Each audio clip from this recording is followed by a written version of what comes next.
Clear my throat.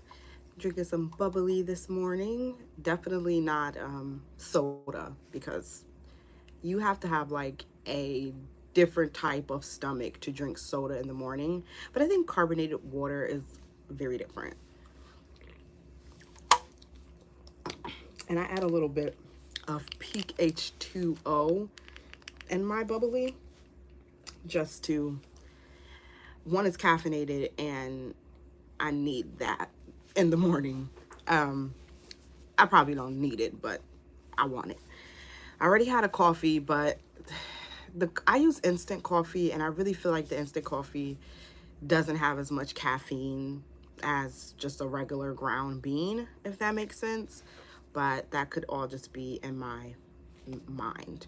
So I'm at work, and clearly, but I want to do this Sunday morning check in every week.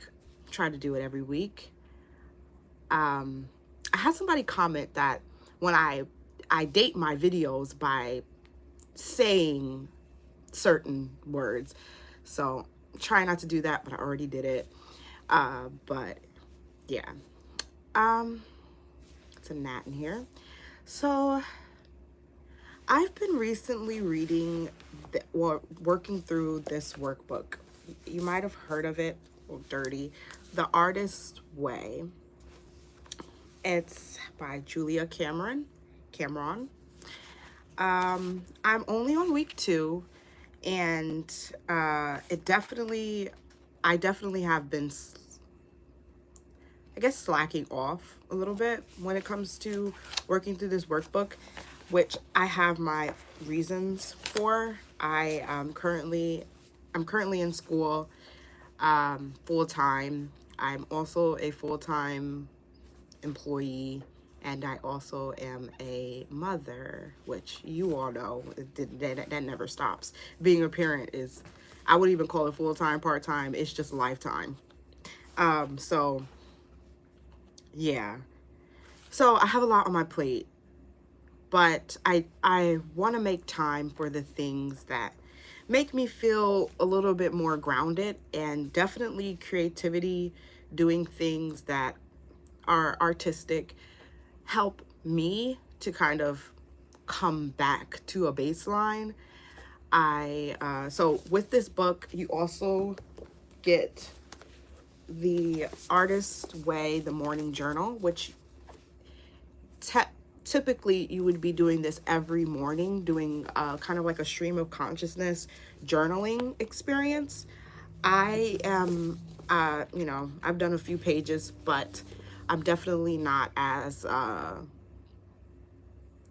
not consistent with this at the moment, because I have to be consistent in other areas. I have to be consistently at school or consistently studying and doing my schoolwork. So sometimes my consistency in other areas takes away from my consistency in another, which I'm learning to kind of like not be so down on myself about, because sometimes I get very like, I should be doing this, but instead I'm doing this. But like, should be is, I don't know. I don't know if I should be doing anything. I just feel like I'm doing what I should be doing in the moment. I don't know. That's just a bunch of nonsense. So the live is about attention. I'm someone who's very into meditation and mindfulness practices. I always, not always, but around when I was like 16, 15-ish, I got into Buddhism, learning about Buddhism. Funnily enough, I got into Buddhism as I guess, religion, from a comic book or a manga.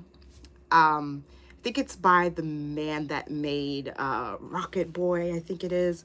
He makes other stuff. He made other stuff, but he had this manga about the life of Buddha. So I don't know how to. I am not an expert in Buddhism. Let me start there. I don't even feel comfortable calling myself a Buddhist because of that. But I know the basic principles of Buddhism. But Buddhism really got me into meditation, which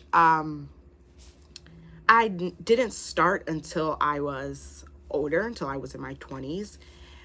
But I definitely had an interest for it when I was 16 at this. I'm trying to make this a cohesive storyline, but when I was 16, there was a shop, a Tibetan Buddhist shop, and they would have free meditations on Wednesdays. And I always wanted to go, but I was like, I'm the 16-year-old Black girl who's just like awkward. And Buddhism isn't something that you typically think, stereotypically, you don't think of like a Black person being Buddhist.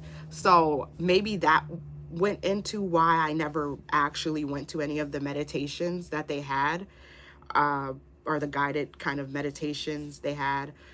But fast forward to mid-20s, I started going to therapy, and I had a Black woman that was my therapist, and she was really into mindfulness practices. Like, she suggested I get this little Zen garden to put on my desk, where you basically just like, I think it's a Zen garden, but it's sand, and you kind of take the rake and you rake it through the sand. And honestly, it didn't help. But the reason it didn't help was because I think it's because I didn't understand why I was doing it. I guess I was looking at it as like a magical fix to all my anxiety I had during the time working in corporate America, because I had jobs in offices a lot. So, which totally doesn't gel with my personality or my what gives me meaning or anything. Like, I do not do well in a office environment. But yeah, so I was feeling so much anxiety and just turmoil working at that job. I even cried in front of one of my coworkers once. She was a nice Guyanese woman. No, Guyanese. She was from Ghana. She was a nice African woman, and she really tried to like be a supportive person to me, but my anxiety always made me closed off to any type of meaningful connection, because I always felt like people were secretly judging me or secretly thought I was weird or stuff like that. So, but back to the mindfulness. I was doing the Zen garden, but I wasn't really being mindful while I was doing it. Because I was thinking about what it could do for me in the future. Like, okay, this is going to make me better. This is good. I'm not doing it in a present way. I'm doing it thinking of the future, which is very anxiety. Like, it's a telltale sign of anxiety, constantly thinking about the future. And on top of that, I had depression, which is mostly based on thinking about the past and regrets. And sometimes I feel like it's a little bit of the future too, where it's like, I want to be a better person, but I feel like I never can be, kind of like that depressed thing. But anyways, so I lost that therapist. And honestly, she was a good therapist, but she wasn't the best therapist for me. I think she had a very like a cheerful disposition to her, where it was like she had more of the like a positive, I want my therapist to be positive, but she had more of a positive approach to everything, where it was more solution oriented maybe, versus like working through the stuff that I had been through. Because I want to get to a solution, but in order to get to a solution, you have to know what your issues are. And I am someone who I was someone who has a hard time knowing how I feel and processing my emotions. And I can intellectualize all day, but when it comes to actually feeling and knowing what I'm feeling in my body, that's not, or even working through the things I went through in the past, that's not something I'm particularly where I want to be at in skill set, I guess. But so she was more of like solution oriented. So as a therapist, that wasn't the best for me, and I didn't really see much growth.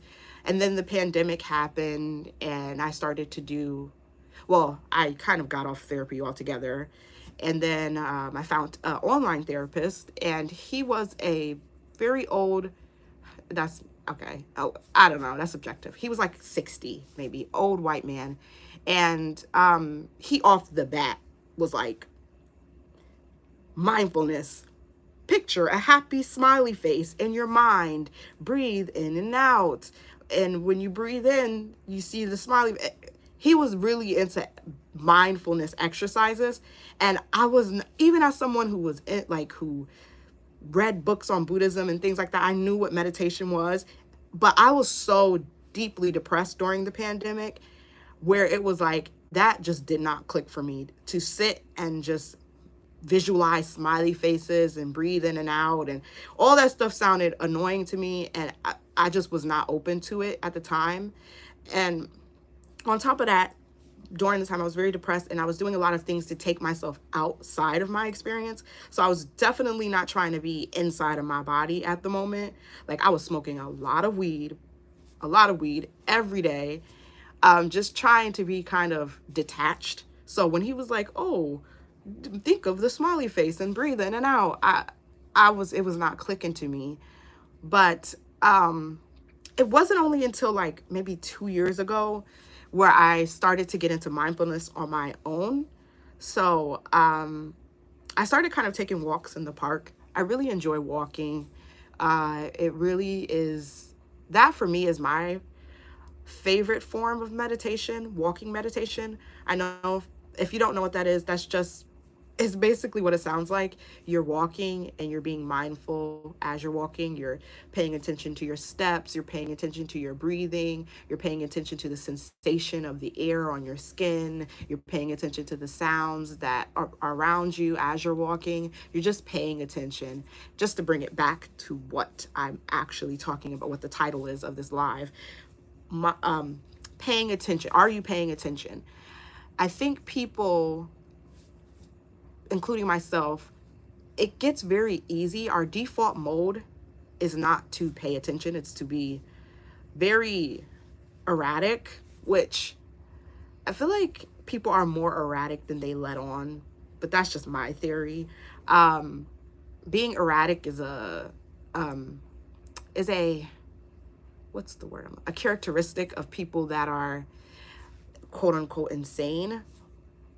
So anybody that kind of is socially derivative? No, socially, not socially integrated as they need to be in order to be a functioning member or a productive member of society. So erratic behaviors is typically not the type of characteristics that helps you to thrive in society. So, but I feel like a lot of people are more erratic in their thoughts than they let on. But I don't know what people are thinking in their mind. However, I do think our thoughts are more erratic than like systematic. I feel like people try to put some type of cohesiveness to thoughts, but they really are just all over the place. You could be thinking about going to the gym, and then all of a sudden you're thinking about a song you heard yesterday. You could be thinking about doing your schoolwork, and then you're thinking about TikTok, and then you're thinking about your mom, you have to call her, and then you're thinking about, like, I don't think thoughts are that systematic as people would like to think, but I don't think that is it has to be that way. But for me, paying attention, being mindful is the way I can kind of simmer down my thoughts in my default mode when I'm just walking to work or just sitting at work and with nothing to do because I have a job that's very low stakes, nothing going on. Mindfulness helps me to be more, it helps the thoughts that just naturally come up, just being a thinking human. It helps for those thoughts to kind of not mean much, which I hope I'm not rambling, but people tend to look at their thoughts and try to like give them stories or try to make them make sense. when sometimes thoughts don't make sense. I would even say most times they don't really make much sense. I think our behaviors are kind of more so what should be focused on, and how we interact with the people around us, and how we feel in our bodies, our sensations, things like that. Just, I don't know. But back to the book, The Artist's Way. There was a part in the book that really resonated with me. And it says, survival lies in sanity, and sanity lies in paying attention. And that gave me the idea for this video, or this live. So she also follows it up further along. The capacity for delight is the gift of paying attention. The quality, full sentence, the quality of life is in proportion always to the capacity for delight. Next sentence, the capacity for delight is the gift of paying attention. And for me, that has been the case. I've noticed now, the more mindful practices I do, the more I'm able to, the more happier I am. And it's kind of like, sounds very spiritual woo-woo nonsense, but mindfulness-based stress reduction techniques have had scientific studies done about them. Okay, let me word that better. There have been scientific studies on meditation, and there has been some signs pointing towards meditation being an effective practice for reducing stress, and kind of reducing the symptoms of anxiety and depression, two of the things that I personally deal with. So I've noticed that when I'm depressed, it's not as hard to deal with. I'm not sitting here saying meditation is a magical cure and you won't ever feel depression again, because I get depressed still, but I'm in the depression, and it's weird, but the more present I am when I'm depressed, the quicker I've noticed, or the quicker it feels to go away. It feels like I spend less time in depressive episodes now that I'm more present in the depressive episode. It's weird, but the more I'm able to pay attention to how I feel when I'm depressed, the more I'm able to work through why I'm depressed, how did I get here, and also sometimes the why is that I just get depressed. The why isn't always, oh, because this happened or that happened, or I'm about to be on my period, or this and that. Sometimes the why is simply I get depressed sometimes. I'm realizing that I just get depressed sometimes. And what can I do about that? I could take medication. I don't, but I could. Or I could do what I'm doing now.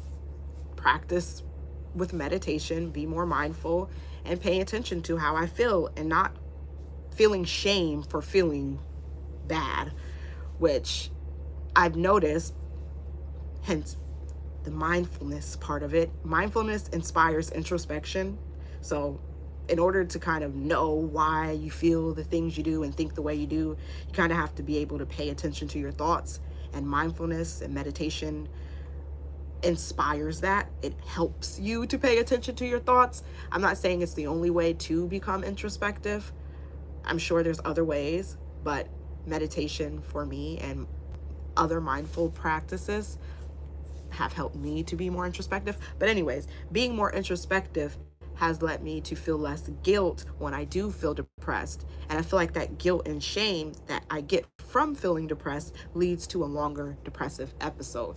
So I don't know the science behind it. I do know there is science out there supporting that meditation does lessen the symptoms of depression and anxiety.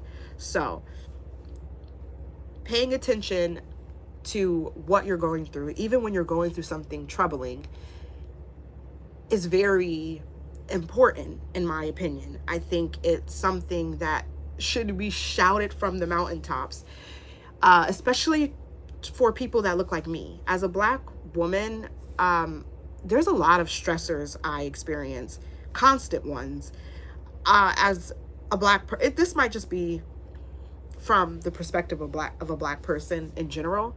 So maybe my gender doesn't have much to do with it, but as a black person, I notice people treat me in a way like I'm kind of inferior sometimes.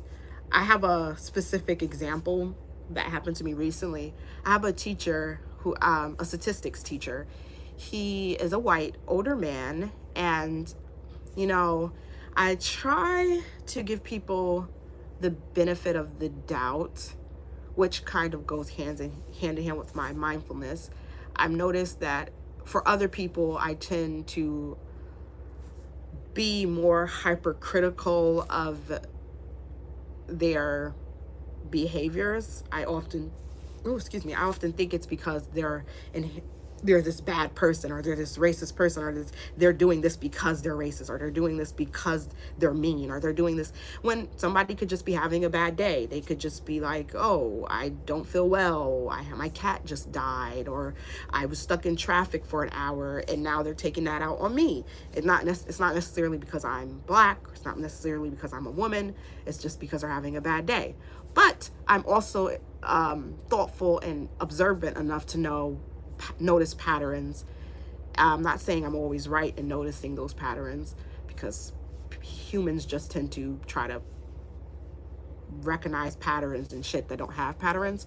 But I can notice when I'm being treated differently in comparison to other people. So my statistics teacher, he's very impatient, and he kind of wants people to immediately pick up on the subjects he teaches, which is interesting since he's a statistics teacher, and statistics is one of those subjects where people kind of understand it's a very tough subject to grasp initially.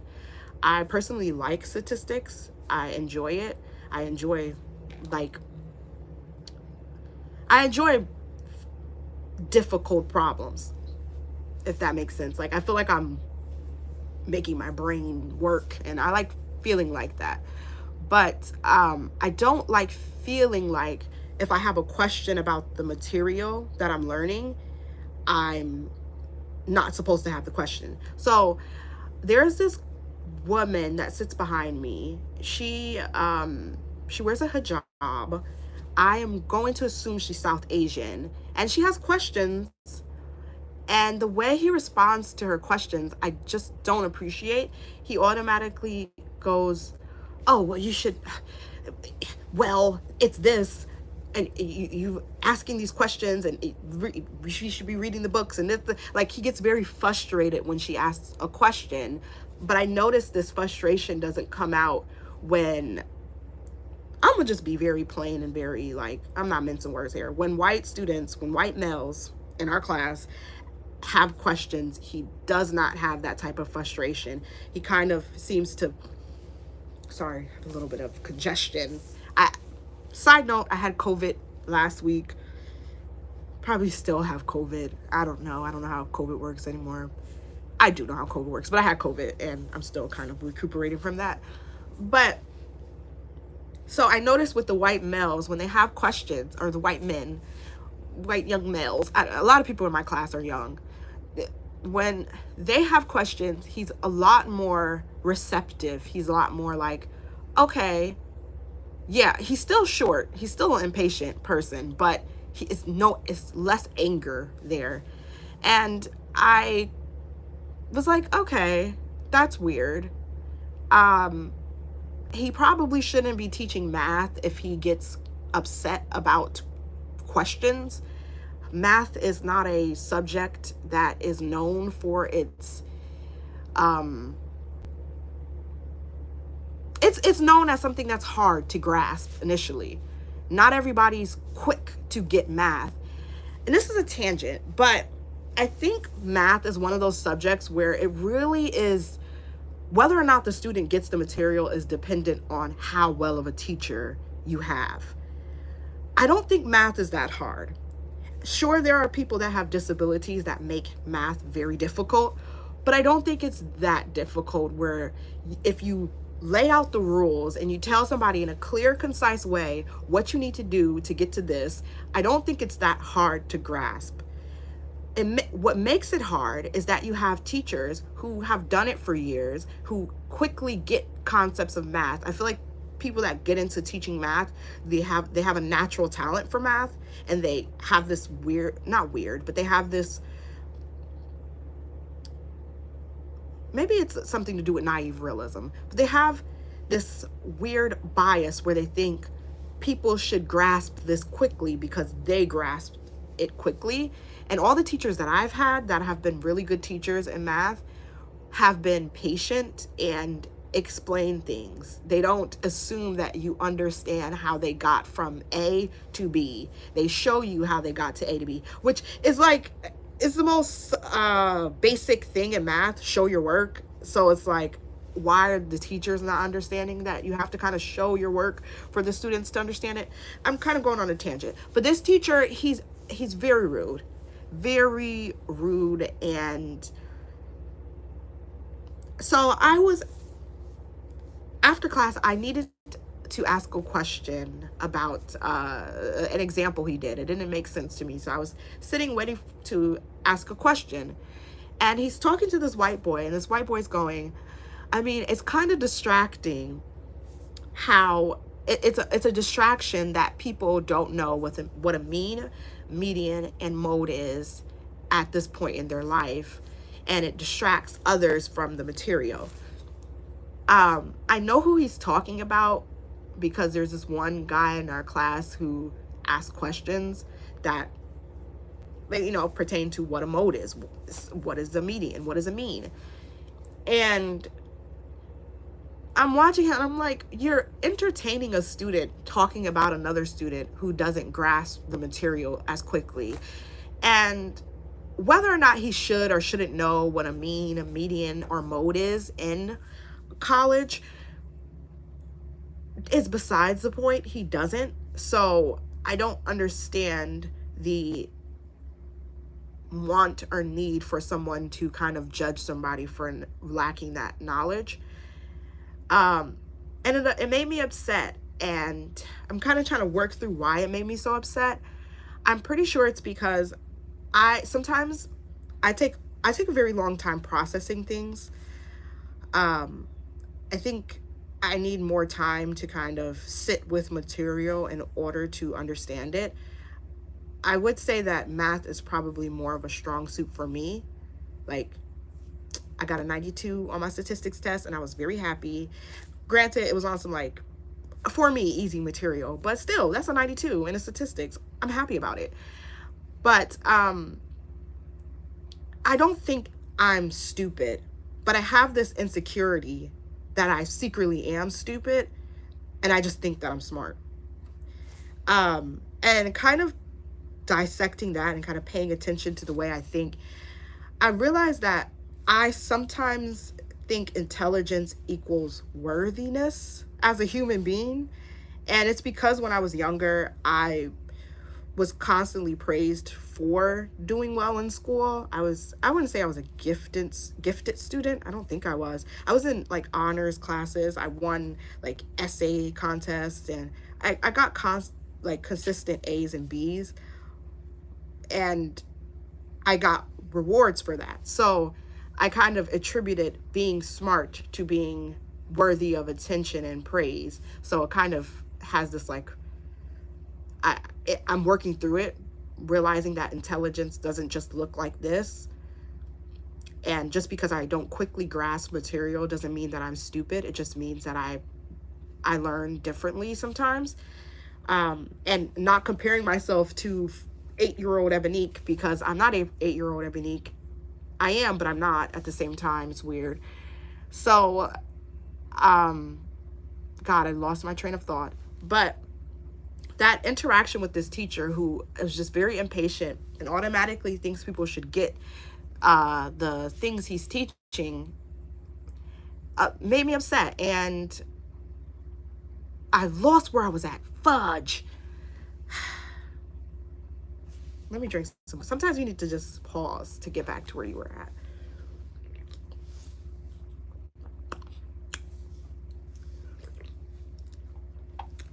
what was the connection here I was making? The teacher that I believe is racist. Oh, stressors. So I think that stressor of feeling like I'm automatically looked at as someone who doesn't understand the material. And I realized I didn't kind of explain how his behavior towards the woman behind me pertained to myself. Um, I asked a question and he kind of started talking to me like, do you understand why it's like this? When you have this, you get to this. Does that make sense? Like in a condescending way. I'm not like, I understand when people are being condescending to me. I didn't think the question I asked was an obvious one, but that's all subjective. What's obvious to one person isn't obvious to another. So I try not to even use obvious. I used to do it a lot, and I'm trying to do it less, where it's like, it's obvious that it's this and you should behave that way, because it's not obvious to other people all the time. Just because something's obvious to me doesn't mean it's obvious to you. But it made me upset, and I kind of like was kind of short with it. I have to blow my nose just a second. Oh my god, I'm gonna like walk off. I'm gonna walk off and do it. I don't know why I'm apologizing for blowing my nose. It's a normal bodily human function. Oh god. Okay, I'm back. So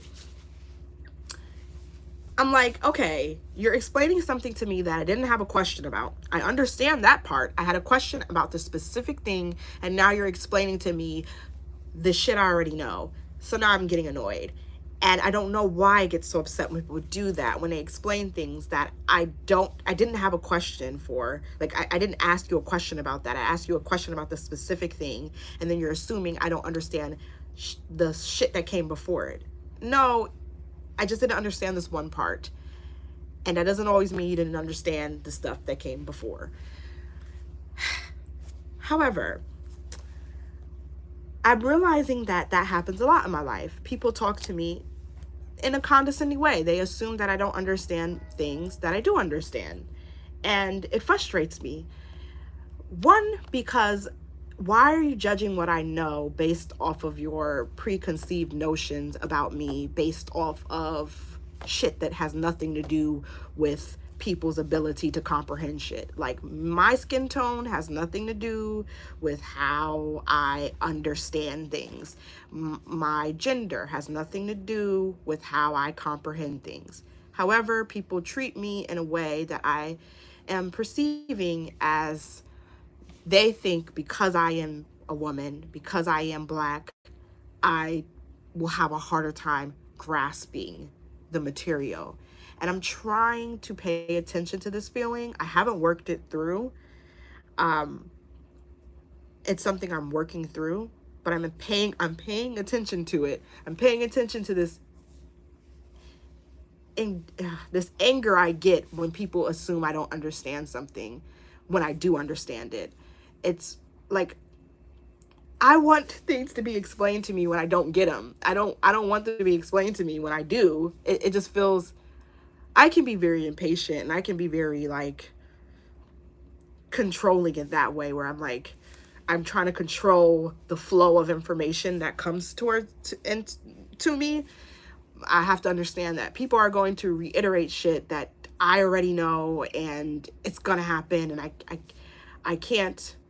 The only thing I can control is how I react to someone doing that.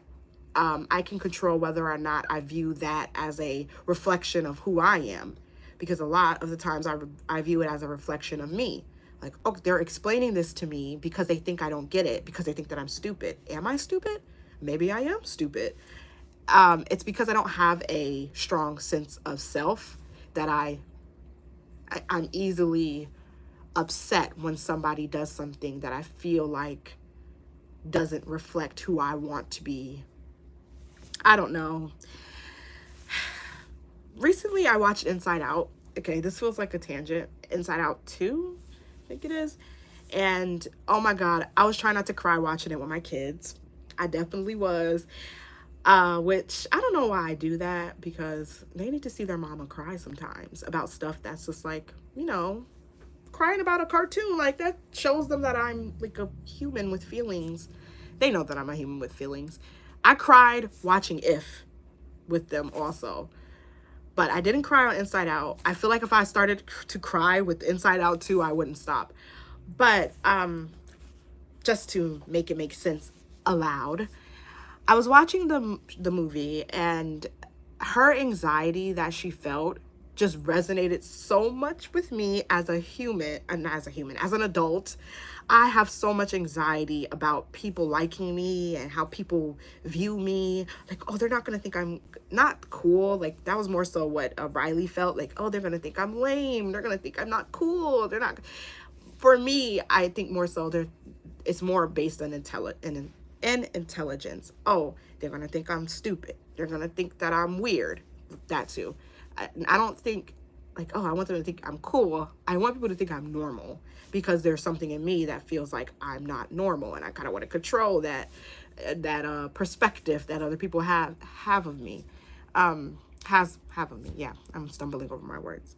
But Riley's need to please these hockey players who she looked up to, and I think there was one thought she had where it was like, if I what did she say? She says, if I'm a good hockey player, people will like me, or something like that. And I was just like, damn.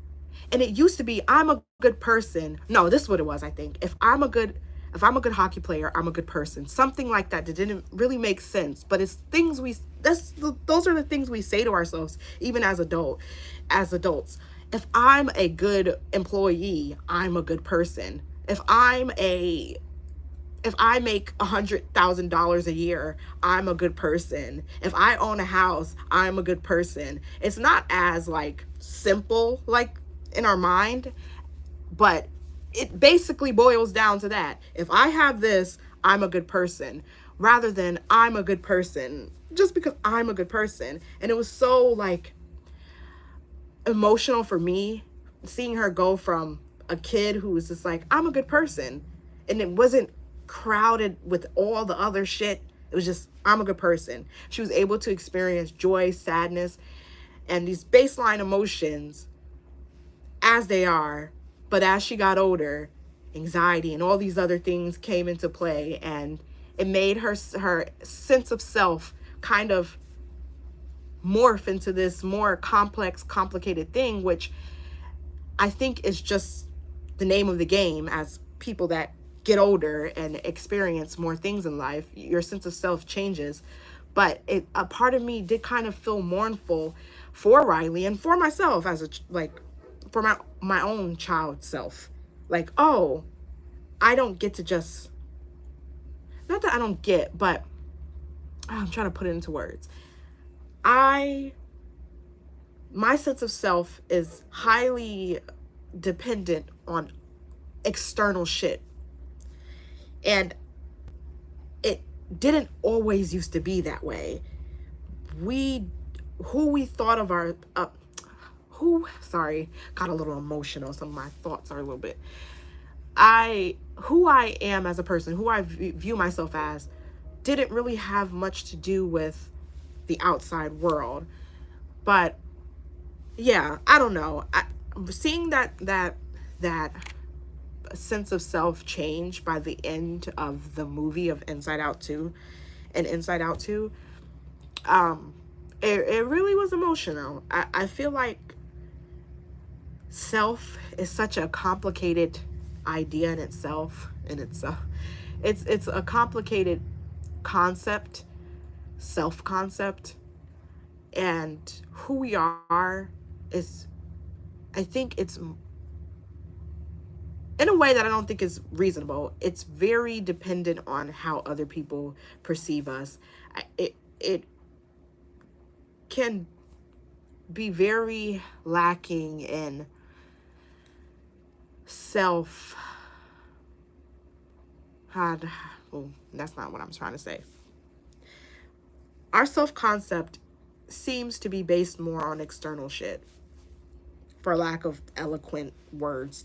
I I think who I am shouldn't be so easily swayed by who people think I am.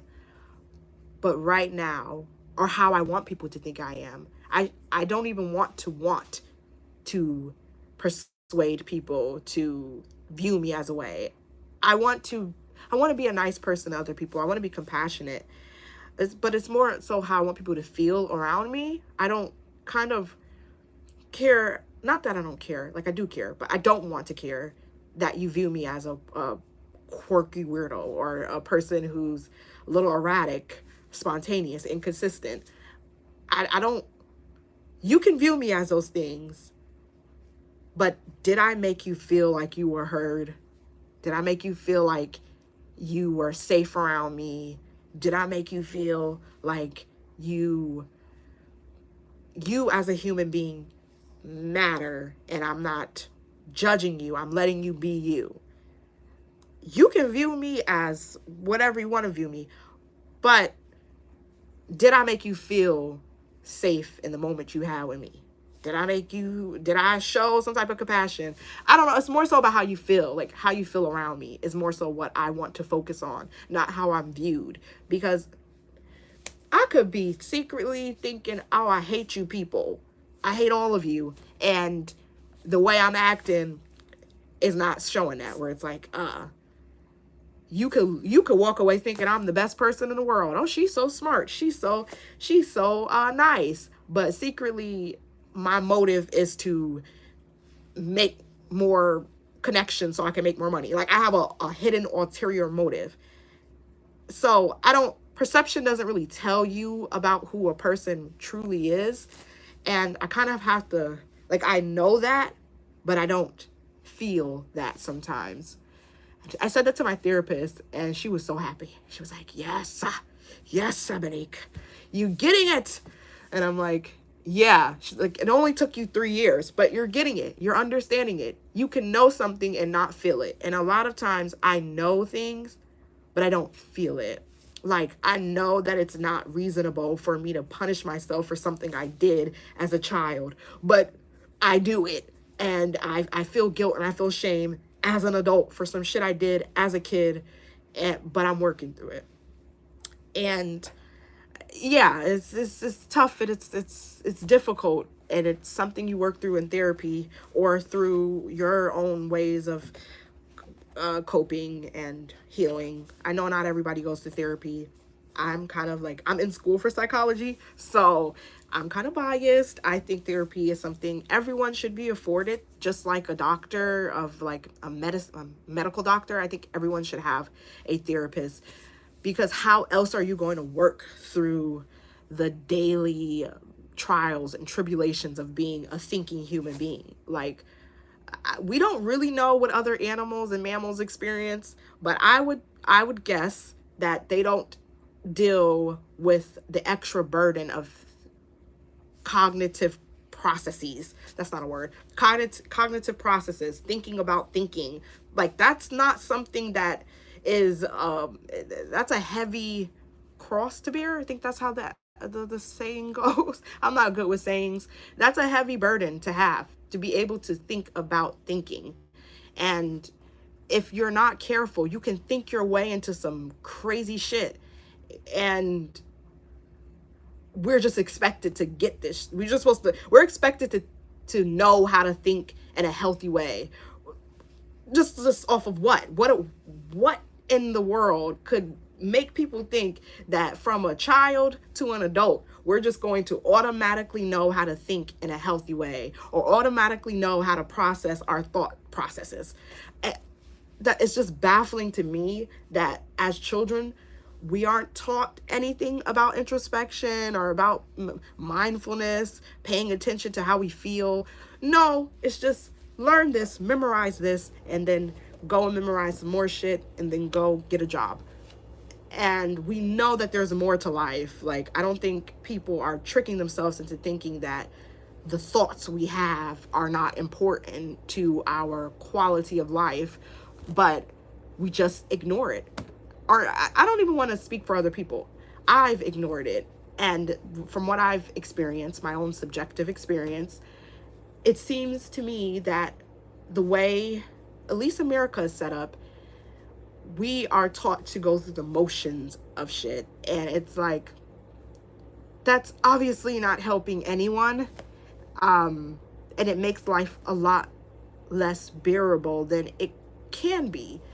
I don't think life has to be all doom and gloom and oh my God, look at all these horrible things that are happening in this world, and helplessness, which I feel like media and the internet culture is kind of going towards that area, where it's like anybody that tries to preach about any form of positivity or like solutions, and when it comes to your individual experience, it's kind of shunned. Like, oh, I don't know. I don't know. I think that the internet kind of inspires this type of thinking that's more of a ruminating pattern. Like it's more rumination than anything. Like, let's focus on this feeling of dread. And if you don't, that means you're a bad person. Because how could you not only be thinking about this horrible thing that's happening? And it doesn't really, in my opinion, doesn't really help anyone. I think it's more of a self-soothing behavior. It's like an unhealthy coping mechanism people have for the things that happen in this world that are terrible and hard to come to terms with.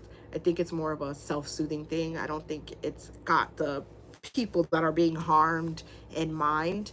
It's more so, I have to sit here and feel bad about this because that means that I am doing something. Like, you're tricking yourself into thinking you're doing something, but you're really not doing much but harming yourself in the name of others. So it's like a martyrdom type of thing.